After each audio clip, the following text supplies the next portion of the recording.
Morning student, हम पढ़ेंगे कक्षा 8वीं की सहायक वचन, है ना। सहायक वचन में मैं कुछ भाग पढ़ा चुकी थी इस पार्ट का और कुछ भाग बचा हो जिसे मैं अब पढ़ा रही हूँ। आप लोग ध्यान से सुनेंगे। इसमें है नियम भंग से दुखी।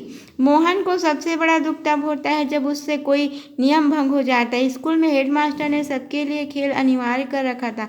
मोहन की खेलों में रुचि नहीं थी, फिर भी वह खेल के समय उपस्थित रहता था। एक बार वह उपस्थित न रह सका, जिससे हेडमास्टर ने उसकी अच्छी पिटाई की।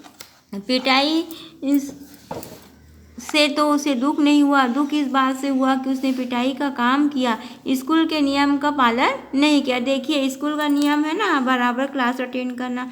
अगर आप लोग एक दिन भी क्लास अटेंड नहीं करोगे तो टीचर आपको डांटता है ना। उसी तरह क्या हुआ था, वह अटेंड नहीं किया इसलिए उनकी पिटाई होती। उक्का मेहतर से सहानुभूति। मेहतर से सहानुभूति। मेहतरों को लोग क्यों नहीं छूते, यह बात मोहन की समझ में नहीं आती थी। उसके बाद घर उक्का नाम का मेहतर सफाई करने आया करता था। माँ जब उसे छूने से मना करती तब वह कहता, अपने धर्म की पोथियों में शूद्रों को न छूने की बात कहाँ लिखी है। रामायण में लिखा है कि ऋषि वशिष्ठ ने केवट को अपनी छाती से लगाया था और राम ने सबरी के जूठे बेर खाए थे। ये दोनों शूद्र वर्ण के माने जाते थे। तो फिर तुम मुझे उक्का से दूर रहने के लिए क्यों कहा करती है। माँ बेटे की बुद्धि की मन ही मन प्रशंसा करती, पर उसकी शंका दूर नहीं कर पाती।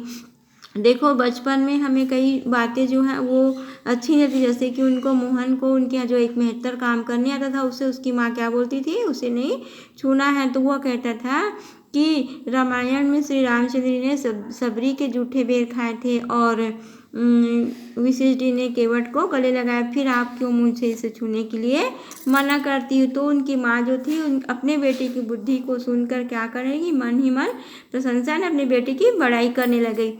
विवाह। उस समय छोटे बच्चों का विवाह हो जाता था। मोहन जब 13 वर्ष का हुआ था तभी उसका विवाह कस्तूरबा से हो गया था। देखिए, गांधी जी का विवाह किससे हुआ था, कस्तूरबा जी से।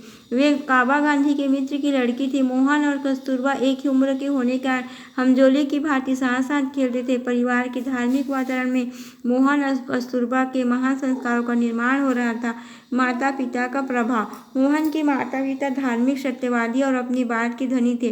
पिताजी से वचन देते उसे अवश्य पूरा करते, जो प्रतिज्ञा करते उसको अवश्य निभाते। पिता शिव मंदिर जाते थे, राम मंदिर और कृष्ण मंदिर भी जाते थे। उनके साथ उनका लाडला मोनिया भी जाता था। मंदिर का पुजारी कभी नरसिंह मेहता के भजन, कभी मीराबाई और कभी तुलसी के पद भी गाता था। मोनिया उन्हें बड़े चाव से सुनता था। जब पुजारी नरसिंह मेहता का वैष्णव जन तो टेढ़े कहिए जे पीड़ पर आई जाने रे भजन मस्ती में गाता, वह भी मस्ती में गुनगुनाते लगता था। देखिए, बापूजी का पूरी भजन क्या था, वैष्णव जन तो टेढ़े कहिए पीड़ पर आई जाने रे।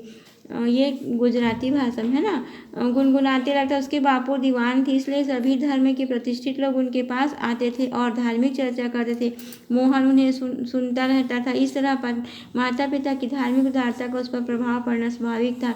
कठियावाड़ की रियासतें पिछड़ी हुई थी, लोग सीधे साधे ढंग से रहते थे। मोहन दीवान का लड़का था। वह कोट धोती, सफ़ेद मोजे, स्लीपर और जरीदार टोपी पहनता था। शाला में मोहन एक संकोचशील बालक था जो अन्य बालकों से कुछ अलग सा रहता था। उसने सन 1857 में मैट्रिक की परीक्षा पास कर ली। उसके बाद भावनगर में श्यामदल दास कॉलेज में नाम लिखवाया। शिक्षा का माध्यम अंग्रेजी होने से वहाँ मोहन को पढ़ने में कुछ कठिनाई का अनुभव होता था। यही कारण था कि उसका मन कॉलेज की पढ़ाई से उचट गया और वह थोड़े दिनों बाद ही पढ़ाई छोड़कर घर लौट आया। अब प्रश्न उठा कि आगे क्या करे। अब आगे का हम बाद में पढ़ेंगे।